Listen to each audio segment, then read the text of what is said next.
Well, President Biden is making clear just how far he'd go to defend Taiwan in an attack from China. In fact, in an interview that aired last night on CBS's 60 Minutes, Biden took his pledge to defend the island one step further. Take a listen.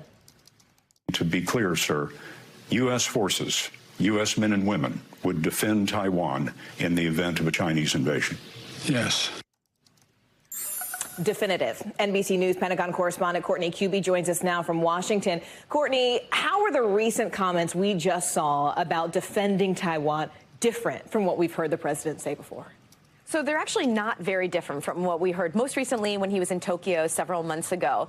But the reality is he keeps repeating this same argument. When asked over and over whether the United States military would defend Taiwan in the event of an invasion by China, President Biden has said now several times categorically, yes, they would. Now, the last time he was asked about this, when he was on that overseas trip, he was asked specifically, would the U.S. military do more than they have done in Ukraine? And he said yes. Why that's so important, Morgan, is that proves that when talking about the act of defending Taiwan, President Biden is not just talking about providing them with equipment or weapons or intelligence sharing or any kind of support, that he's talking about going a step further than that. The implication that most people take from that is that would involve actual U.S. military involvement, U.S. military action in Taiwan. Now, for the Biden administration's part, they are saying once again that there has been no change to the administration policy.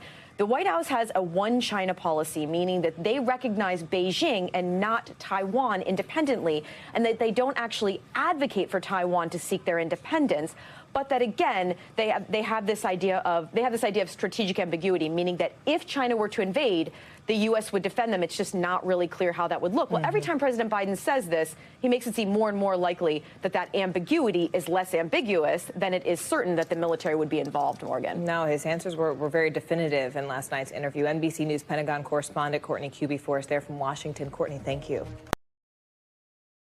Thanks for watching our YouTube channel. Follow today's top stories and breaking news by downloading the NBC News app.